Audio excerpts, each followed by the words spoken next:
университет завучтар өзгеріп жатыр, иә? Ал құрметті әріптестер, мен сабақ түсіріп алсам шамалы, иә? Екінші есебіміз қайықшы 16 километр қашықтықты өзен ағысымен ағысқа қарсы жүруге кеткен уақытқа қарағанда 6 сағатқа тезірек жүріп өтеді. Тынық судағы қайықтың жылдамдығы өзен ағысы жылдамдығынан 2 километр сағатқа артық. Қайықтың тынық судағы жылдамдығын және өзен ағысының жылдамдығын табыңыз дейді. Балалар, бұл есепті шығару үшін біз бірінші есептің берілгенін жазып алайық. Бізде өзен тең қарсы тең 16 километр деп жаздым, өйткені барарда қанша жол жүрсе, қайтарда да солай жол жүреді ғой. Сондықтан осы жерде жазып алдық.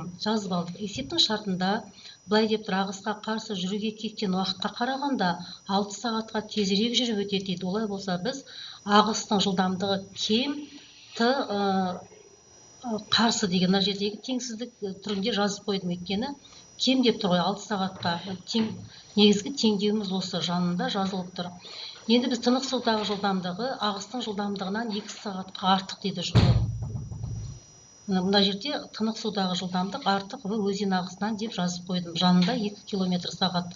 Бұл есептің берілгенде тұр, 2 километр сағатқа артық деп соны жазды. Енді бізге есепте қайықтың тынық судағы жылдамдығын табыңыздар деп тұр. Олай болса, біз мына жерде В тынық судағы жылдамдығына сұрақ белгісін қойып қойдық, және В өзен ағысының жылдамдығын табыңыздар дейді. Тынық судағы жылдамдығы дегеніміз меншікті жылдамдығы, өзен ағысының жылдамдығын жеке жазып қойдық. Енді есепті шешуге жоспар құрайық, балалар.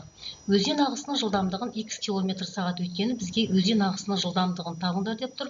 Сондықтан жоспардың бірінші бөлімінде біз нені табу керек, соны жазып қоямыз. Тынық судағы жылдамдығы бізге белгілі X қосу 2 километр сағат. Өзен ағысының жылдамдығы X қосу 2 қосу X километр сағат болады. Шарты бойынша сонда ұқсас қосылғыштарды жинақтасақ, 2X қосу 2 километр сағат бұл өзеннің ағысының жылдамдығы болады. Енді ағысқа қарсы жылдамдығын табу үшін біз X қосу 2-ден X алып тастауымыз керек. X қосу 2 минус X километр сағат, ықшамдасақ 2 километр сағат болады ағысқа қарсы жылдамдығы. Енді ағыспен 16 бөлу 2X қосу 2 сағат болады. 16 дегеніміз ара қашықтық, 2X қосу 2 дегеніміз жылдамдығы. Мына жерде қосылу болғандықтан қосқан кезде меншікті жылдамдық пен өзеннің жылдамдығын қосамыз ағыспен жүзгенде. Сонда 16 мен 2 қысқарып кетеді, 8 бөлу X қосу 1 сағат болады. Енді теңдеуді уақытқа құрып жатырмыз. Ағысқа қарсы болғандағы жылдамдығы 2X алып тастаймыз. Ағысқа қарсы болғандағы тұр мына жақта. 16 бөлінген 2 тең 8 болады. Қарсы болғанда ағыспен жүзгендегі жылдамдыққа қарағанда қарсы жүзгендегі жылдамдық әр уақытта аз болу керек. Ол да есептің шартына сәйкес келіп тұр. Енді жоспарын құрып біттік, берілгенін жазып, бізге есептің теңдеуін шығарып алуымыз керек. Есептің теңдеуі 8, мына жерде 8 шықты жаңа. 8 қарсы жүргендегі жылдамдығы. Алып тастаймыз қарсы жүргендегі жылдамдықтан ағыстың жылдамдығын алып тастағанда 8 бөлу X қосу 1 тең 6. Не үшін 6 деп жаздық? Бізде есептің берілгенде ағысқа қарсы жүруге кеткен уақытқа қарағанда 6 сағат тезірек жүріп өтеді деп тұр. Осы сөйлемді пайдаланып біз 8 минус 8 бөлу X қосу 1 тең 6 деп аламыз. Бұл теңдеу, бұл біздің негізгі теңдеуіміз. Мен астын ирек сызықпен сызып қояйын. Осы теңдеуді әрі қарай шешсеңіздер, балалар, біз өзеннің ағысының жылдамдығын және тынық судағы жылдамдығын табуға оңай болады. Кеттік олай болса, есепті әрі қарай теңдеу шешейік. X қосу 1 тең 4, мына жерден өте оңай теңдеу, балалар. 4 X тең 3 болады. Бізге 2 сағат артық дегендіктен 3-ке 2-ні қосамыз, е? Мына жерде X болып тұр. Біз X деп тұрғанымыз теңдеуді шешкенде X болды ғой. Бірақ бұл мұндағы X өзеннің ағысының жылдамдығы 3 километр сағат болды. Мен бұл жерде X-ті V-ға айландырдым. Сонда тынық судағы жылдамдығы есепте беріліп тұр. Ағыс жылдамдығынан 2 километр артық деп тұр. 3-ке 2-ні қосып жіберсек, біздің тынық судағы жылдамдығы, яғни тынық судағы жылдамдық дегеніміз қайықтың меншікті жылдамдығы. Тынық су деген көл ғой, көлдің жылдамдығы болмайды. Сонымен есептің жауабы, балалар, 5 километр сағат, 3 километр сағат. Осы есептерді жазып, бүгін маған шығарып беріңіздер.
Üçünüze, ekmeğinize. Kaşı var mı sizde?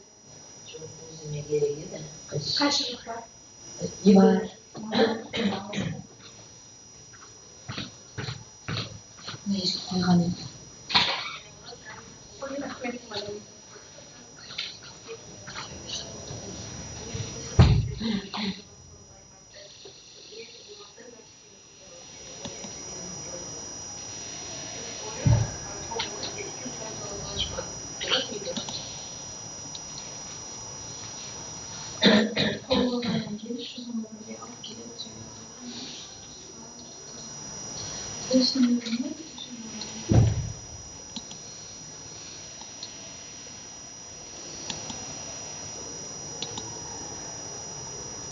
Если ты говоришь, что неправильно, то это только документируется на равном общении, неправильно, что поедешь,